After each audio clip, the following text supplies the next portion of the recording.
నమస్తే, welcome to 1 TV news. ముందుగా బులెటిన్లో హెడ్లైన్స్ చూద్దాం.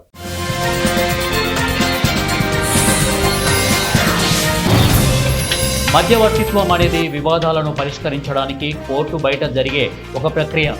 విజయనగరం జిల్లా ప్రధాన న్యాయమూర్తి ఎం బబిత.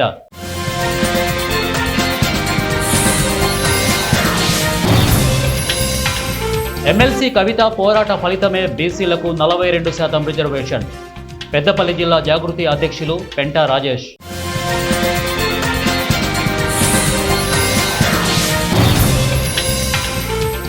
కర్నూలు జిల్లా కోసగిలో ఘనంగా మెగా పేరెంట్స్ ఆత్మీయ సమావేశం. హాజరైన విద్యార్థులు, తల్లిదండ్రులు.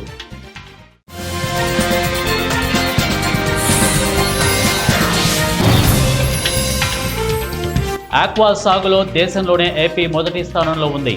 కర్నూలు జిల్లా మత్స్యశాఖ డీడీ రంగనాథ్.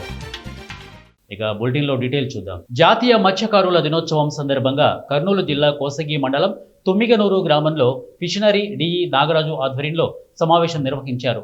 ఈ సమావేశానికి మంత్రాలయం టీడీపీ ఇన్ఛార్జి రాఘవేంద్రారెడ్డి, మత్స్యశాఖ డీడీ రంగనాథ్ హాజరయ్యారు. ఈ సందర్భంగా వారు మాట్లాడుతూ ఆక్వా సాగులో దేశంలోనే మన రాష్ట్రం మొదటి స్థానంలో ఉందని వారు అన్నారు. మంచినీరు వనరు వాడుకొని సారవంతం కాని నేలలో చేపల చెరువులు సాగు ద్వారా రైతులు అధిక లాభాలు పొందవచ్చని వారన్నారు.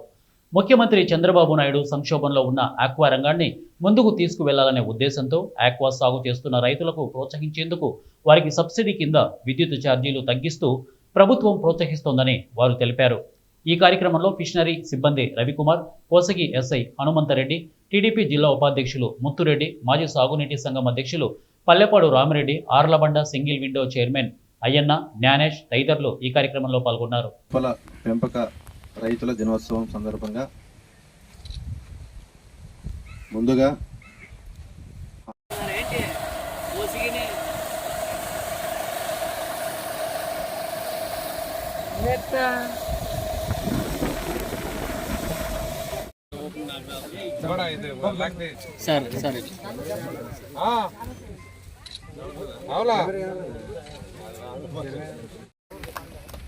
చేపలు రోహు కట్ల సార్, రోహు కట్ల ఈ మధ్య కొంచెం రూపచంద్ర కూడా పెంచుతున్నాం సార్.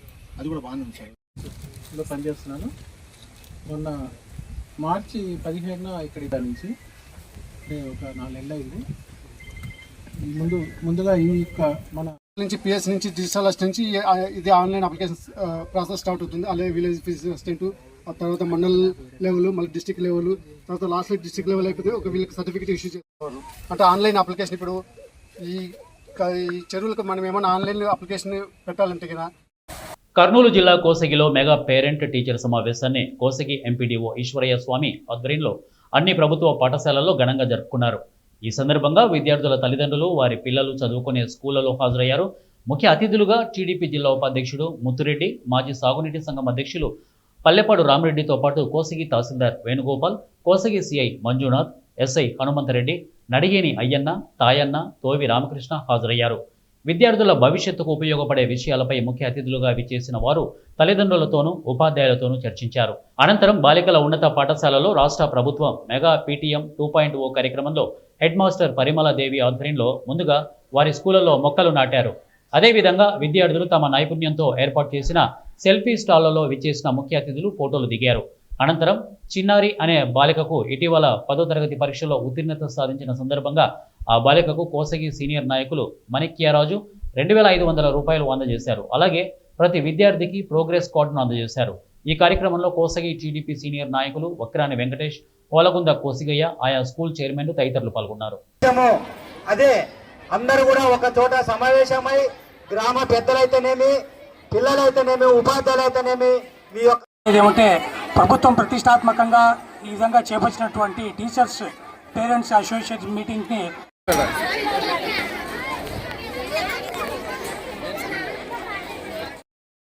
ప్రోగ్రాంలో అందరి తల్లులకు 13,000 రూపాయల ప్రకారంగా రాష్ట్ర ప్రభుత్వము మంజూరు చేసి ప్రతి విద్యార్థికి కాలేజ్ ఉంది అంటే ఎక్కడ ఉంది అనేది మేము ప్రతి ఒక్కరికి చెప్పాల్సి వస్తుంది సార్. సో ఒక చైతన్య స్కూల్ ఉంది. విజయనగరం పూల్బాగులోని జిల్లా కోర్టు ప్రాంగణంలో మధ్యవర్తిత్వం, దేశం కోసంపై అవగాహన మరియు ప్రచార కార్యక్రమంపై వర్క్షాప్ నిర్వహించారు. జిల్లా ప్రధాన న్యాయమూర్తి ఎం బబిత ఈ కార్యక్రమాన్ని ప్రారంభించారు. ఈ సందర్భంగా ప్రధాన న్యాయమూర్తి ఎం బబిత మీడియాతో మాట్లాడుతూ నేషనల్ లీగల్ సర్వీస్ అథారిటీ మరియు mediation for one nation programme జరుగుతుందని, మధ్యవర్తిత్వం అనేది వివాదాలను పరిష్కరించడానికి కోర్టు వెలుపల జరిగే ఒక ప్రక్రియ. దీనిలో ఒక తటస్థ మధ్యవర్తి ఇరుపక్షాల వాదనలు విని ఒక పరిష్కారం చూస్తారు. ఈ పరిష్కారం రెండు పక్షాలకు అంగీకార యోగ్యంగా ఉంటే అది చట్టబద్ధంగా అమల్లోకి వస్తుంది. దీనినే మధ్యవర్తిత్వ అవార్డు అంటారు. డిస్టిక్లో 60 మంది మధ్యవర్తిత్వ వకీళ్లు ఉన్నారు. కేరళ నుండి 2 మాస్టర్ ట్రైనర్స్ రావడం జరిగిందని వారు అన్నారు. ఈ కార్యక్రమంలో జిల్లా న్యాయమూర్తులు తదితరులు పాల్గొన్నారు. మరియు mediation and conciliation project committee supreme court వారి ఆదేశాల మేరకు మరియు state legal services authority Amaravati వారి ఆదేశాల మేరకు ఈరోజు మీడియేషన్ ఫర్ వన్ నేషన్ అనే ప్రోగ్రామ్ చేయడం జరుగుతుందండి. ఇది ప్రోగ్రామ్ అనేటికంటే మధ్యవర్తిత్వం కోసం తాలూకా ఇంపార్టెన్స్, ఇక్కడ మన వకీళ్ళు మధ్యవర్తి కింద యాక్ట్ చేస్తూ మరియు జడ్జెస్ కూడా మధ్యవర్తులుగా ఉంటూ ఎన్నో కేసులు రిజాల్వ్ చేయడం జరుగుతుందండి. ఈరోజు ఈ స్టాల్స్ పెట్టడానికి ముఖ్య కారణం ఈ ఆదేశాల మేరకు చేయడం జరుగుతుందండి. దీంట్లో భాగంగా స్టాల్ పెట్టి పాంప్లెట్స్ పంచడము, ప్యానల్ లాయర్స్, పిఎల్విస్ ని మధ్యవర్తుల్ని కూడా ఇన్వాల్వ్ చేస్తూ డిఎల్ఎస్ఏ విజయనగరం ఈ ప్రోగ్రామ్ చేస్తుందండి. అదే కాకుండా ఫైనాన్షియల్ సంస్థల్లోని ఎన్నో కేసులు పెండింగ్ ఉంటే ఈ మధ్యవర్తిత్వం ద్వారా రిజాల్వ్ చేయడానికి కూడా ప్రయత్నించడం జరుగుతుందండి. సో ఈ భాగంగానే జ్యుడిషియల్ ఆఫీసర్స్ కి ట్రైనింగ్ మరియు ఈ రోజు వకీళ్ళందరికీ 1 day motivation training for mediation మీద కూడా జరగడం జరుగుతుందండి. ఆల్రెడీ మన డిస్ట్రిక్ట్ లో మొత్తం 60 మధ్యవర్తితులు ఉన్నారండి, మొత్తం ఎమ్మెల్యేస్ అనగా హెడ్ క్వార్టర్స్ లో అనగా. సో ఈ రోజు బార్ ప్రెసిడెంట్ గారు, సెక్రటరీ డిఎల్ఎస్ఏ, అందరు వకీళ్లు మేమందరం కలిపి కడప జిల్లా పోరుమామిళ్ల పట్టణంలోని కస్తూరిబా గాంధీ బాలికల విద్యాలయంలో మెగా పేరెంట్స్ ఆత్మీయ సమావేశం ఘనంగా నిర్వహించారు. ఈ కార్యక్రమానికి విద్యార్థినిల తల్లిదండ్రులను మరియు పోరుమామిళ్ల టీడీపీ నాయకులు, ఎంపీటీసీ సభ్యులు, ఇక కలవకుర్తి రమణను విద్యార్థినిలు కోలాటం, పాటలతో స్వాగతం పలికారు. అనంతరం సమావేశంలో విద్యా వ్యవస్థ గురించి, విద్యార్థినిల భవిష్యత్తు గురించి వారికి వివరించారు. ఈ కార్యక్రమంలో గురుకుల పాఠశాల ప్రిన్సిపల్ మరియు టీచర్స్, విద్యార్థినిలు, వారి తల్లిదండ్రులు భారీ సంఖ్యలో పాల్గొన్నారు.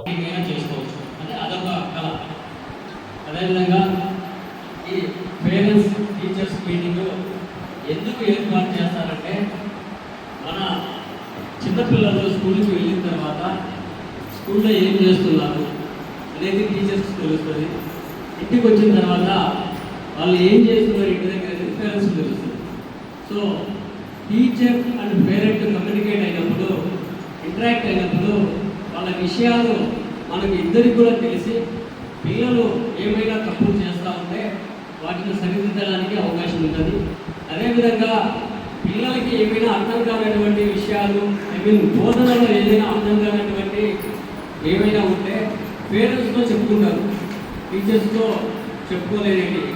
అప్పుడు ఈ పేరెంట్స్ వచ్చి టీచర్స్తో చెప్పడం వల్ల అలాంటి సమస్యలు ఏదైనా ఉంటే సాల్వ్ అయ్యేదానికి అవకాశం ఉంటుంది. కాబట్టి ఇలాంటి మంచి అవకాశం ఇప్పటి వరకు కూడా నేను ఇలాంటి మెగా పేరెంట్ మీటింగ్ ఏదైతే చూడాలి. ప్రైవేట్ స్కూళ్ళలో ఒక్కొక్కసారి కండక్ట్ చేస్తూ ఉన్నారు పేరెంట్స్ మీటింగ్ అనేది. మన పిల్లల యొక్క అక్కడ ఉన్నటువంటి యాక్టివిటీస్ ఏమైతే ఉంటాయో మన దృష్టికి తీసుకొస్తూ ఉంటారు. మన పిల్లలు అల్లరి చేసినా ఏదో హోంవర్క్ చేయకపోయినా ఇప్పుడు ఏం జరుగుతుందంటే ఎక్కువగా డైరీలలో సంతకాలు చేయాలి, కానీ వాళ్ళే చేసుకుంటారు చిన్న చిన్న పిల్లలు.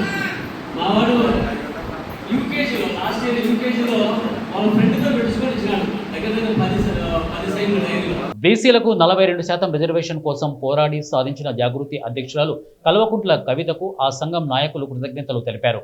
పెద్దపల్లి జిల్లా గోదావరి కని జాగృతి ఆధ్వర్యంలో స్వీట్లు పంచి టపాసులు పేల్చి సంబరాలు చేసుకున్నారు. ఎమ్మెల్సీ కవిత పోరాట ఫలితంగానే తెలంగాణలో బీసీలకు 42% రిజర్వేషన్ సాధించినట్లు జాగృతి జిల్లా అధ్యక్షులు పెంట రాజేష్ పేర్కొన్నారు. కాంగ్రెస్ పార్టీ అధినేత రాహుల్ గాంధీ కామారెడ్డి డిక్లరేషన్లో ప్రకటించిన బీసీ బిల్లు అమలుపై కవిత పోరాటం అభినందనీయమని అన్నారు. పోరాటాలతోనే హక్కులు సాధ్యమని బిల్లు ఆమోదించిన రేవంత్ సర్కార్ను సింగరేణి జాగృతి నాయకులు వెంకటేష్ ప్రశంసించారు. ఇదే స్ఫూర్తితో కేంద్రంపై ఒత్తిడి తీసుకువచ్చి దేశవ్యాప్తంగా బీసీలకు 42% రిజర్వేషన్, మహిళలకు 50% రిజర్వేషన్ కోసం ఐక్య పోరాటాలు చేస్తామని నాయకులు పేర్కొన్నారు. బీసీలకు 42% రిజర్వేషన్ను కల్పిస్తానని ఈరోజు ప్రభుత్వాన్ని ఏర్పాటు చేసిన సంగతి మీకు అందరికీ తెలిసిందే. ఏదైతే 6 గ్యారంటీలను అమలు చేయకుండా అటకెక్కించిన విధంగానే మరి ఈ బీసీలకు సంబంధించిన బిల్లు కూడా వెనుకబడుతుందన్న ఉద్దేశంతో తెలంగాణ జాగృతి ఆధ్వర్యంలో బీసీలకు సంబంధించిన ఈ బిల్లును అమలు పరచడం కోసం గత సంవత్సరంన్నర కాలంగా మా అభిమాన నాయకురాలు కల్వకుంట్ల కవితక్క గారు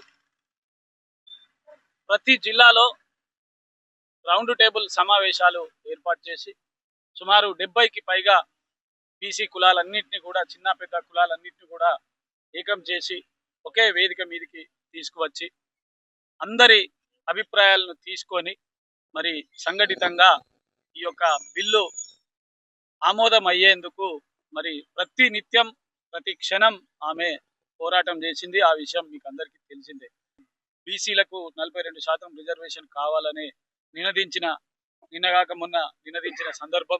దానికోసం కేంద్ర ప్రభుత్వం వెంటనే ఈ బిల్లు కూడా అమలు చేయాలని ఈ నెల 17 తారీఖు రోజు కేంద్ర ప్రభుత్వం వెంటనే అమలు చేసే విధంగా రైలు రోకోను కూడా ఏర్పాటు చేసి మరి ఈ గత సంవత్సరంన్నర కాలంలో వందలాది కార్యక్రమాలు చేసి ఈరోజు తప్పనిసరిగా ఏదైతే మాటిచ్చిన ప్రభుత్వం అమలు చేసే విధంగా మరి కార్యాచరణ తీసుకొని తెలంగాణ జాగృతి ముందడుగు వేసింది. దీంట్లో ఒక చిత్తశుద్ధితోటి మరి కవితక్క గారి ఈ యొక్క బిల్లుకు తను ముందుబడి ఈ యొక్క నిర్ణయం తీసుకునే విధంగా ఏర్పాటు చేసినందుకు ముఖ్యంగా ఈ సందర్భంగా ఈ కార్యక్రమం పక్షాన కవితక్క గారికి హృదయపూర్వకంగా బీసీల పక్షాన ధన్యవాదాలు తెలియజేసుకుంటూ, అదేవిధంగా ఏదైతే క్యాబినెట్ ఆమోదంతో ఈ యొక్క బిల్లును పూర్తి చేయకుండా మరి రాబోయే కాలంలో మరి అనేక సమస్యలు వచ్చే అవకాశం ఉంది, ముఖ్యంగా న్యాయపరమైన చిక్కులు వచ్చే అవకాశం ఉంది. కాబట్టి బీసీలకు దక్కాల్సిన న్యాయమైన ఈ యొక్క బిల్లు ఏదైతే మల్లాపూర్ బాబానగర్కు చెందిన గుడిసె కవిత మల్లాపూర్ సూర్యానగర్లోని ప్రభుత్వ ఆసుపత్రికి డెలివరీ కొరకు సాయంత్రం 5:30 గంటలకు వెళ్ళింది. డ్యూటీలో ఉన్న డాక్టర్ నిర్లక్ష్యంగా స్టాఫ్ నర్సుతో డెలివరీ చేయించడంతో పాప మృతి చెందిందని బాధితులు గాంధీ ఆసుపత్రికి పంపించేశారు. అక్కడ పాపను పరిశీలించిన డాక్టర్లు అప్పటికే పాప చనిపోయి చాలా సమయం అవుతోందని డాక్టర్లు తెలిపారు. డాక్టర్ల నిర్లక్ష్యంతోనే పాప మృతి చెందిందని ఆరోపిస్తూ బంధువులు ఆసుపత్రి ఎదుట ఆందోళన చేపట్టారు. చెప్పండి, మీరు డాక్టర్ లేకుండా నర్స్ ఎట్లా చేస్తారు? అంటే మీరు ట్రైనింగ్ ఇచ్చారా వాళ్ళకి ట్రైనింగ్ ఇచ్చారా మీరు? స్టాఫ్ నర్సెస్ ఇప్పటికీ ఆ స్టాఫ్ నర్స్ ఒక 1000 to 2000 డెలివరీస్ చేస్తున్నారండి. ఓకే, ఇక్కడ మా దగ్గర ఎమర్జెన్సీలో రెగ్యులర్గా మంత్లీ 25 to 30 డెలివరీస్ కూడా అవుతాయి. అంటే లీవ్లో ఉంటారు, నర్స్ చేస్తారా? ఏది ఎమర్జెన్సీలో స్టాఫ్ నర్స్ కూడా చేస్తాం. మేము బేబీని బ్రతికేయడానికి చాలా ట్రై చేస్తున్నాం. చేసినట్టు మా ప్రయత్నం మేము చేసినామండి, మేము చేయలేదండి. ఆ యాంకులు తోలుకొని వచ్చిన నేను వచ్చి కూడా వాళ్ళతో కూడా అడిగిస్తే కూడా ఏమన్నారు, 24 గంటల టైము అవుతుంది అన్న. మీకు కాకపోతే చెప్పేసేయండి, నేను తీసుకెళ్తాను చెప్పిన అన్నప్పుడు మరి తీసుకెళ్ళాలన్నారు. అప్పుడే అన్నారు, మేము ఇప్పుడు రాసిస్తే మీకు మధ్యలో పోతుంటేనే మనైతే మా బాధ్యత లేదంటే మీ బాధ్యత ఏది ఉండదు. నేను మాట్లాడుకుంటా నా పిల్లకి ఆపరేషన్ కానీ ఏది కానీ కడుపుల బిడ్డ బయట పడితే చాలు అనుకున్నా. అన్నప్పుడు తీసుకెళ్ళాలని చెప్పొచ్చు కదా అనకుండా 24 గంటల టైం ఇంట్లోనే పెట్టి పిల్ల వచ్చి దారి తాగినాక వచ్చి రూమ్లో వండుకుంటే అప్పుడు ఉరికిరాలు వచ్చి లేపితే వచ్చి ఇట్లా లాగేస్తే కానీ ఉంటుందా పోతుందా సార్? మరి చెప్పండి, మీరే చెప్పండి సార్. శ్రీకాళహస్తీశ్వరాలయంలో ఆషాఢ పున్నమిని పురస్కరించుకొని నిర్వహించిన ఉయ్యాలోత్సవం రమణీయంగా సాగింది. ఈ విశేషోత్సవాన్ని పురస్కరించుకొని గురువారం రాత్రి సోమస్కందమూర్తి, జ్ఞానాంబిక ఉత్సవమూర్తులకు విశేష అలంకరణలు చేపట్టారు. అలంకార మండపం నుంచి ఊరేగింపుగా తీసుకుని వచ్చిన ఉత్సవార్లను జలకోట మండపంలో ఉంచి ఉయ్యాలోత్సవాన్ని జరిపారు. వేద పండితులు వేద మంత్రాలు పఠిస్తుండగా మేళతాళాల మధ్య ఉయ్యాలోత్సవాన్ని రమణీయంగా నిర్వహించారు. ఈ కార్యక్రమంలో శ్రీకాళహస్తి ఎమ్మెల్యే బొజ్జల సుధీర్ రెడ్డి, తల్లి బృందం పాల్గొన్నారు. ఇక విశేష సంఖ్యలో భక్తులు తరలివచ్చారు.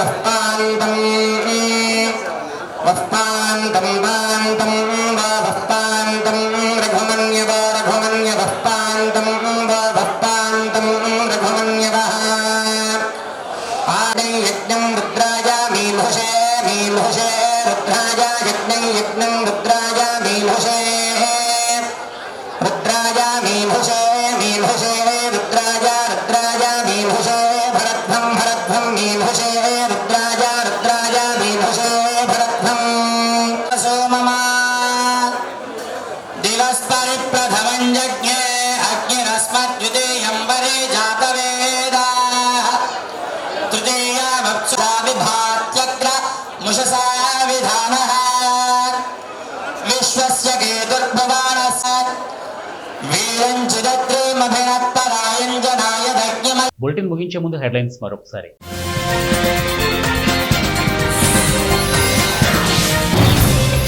మధ్యవర్తిత్వం అనేది వివాదాలను పరిష్కరించడానికి కోర్టు బయట జరిగే ఒక ప్రక్రియ. విజయనగరం జిల్లా ప్రధాన న్యాయమూర్తి ఎం బబిత.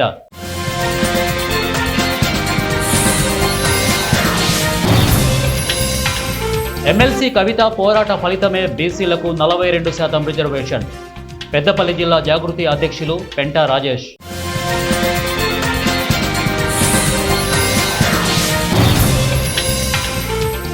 కర్నూలు జిల్లా కోసగిలో ఘనంగా మెగా పేరెంట్స్ ఆత్మీయ సమావేశం. హాజరైన విద్యార్థులు, తల్లిదండ్రులు.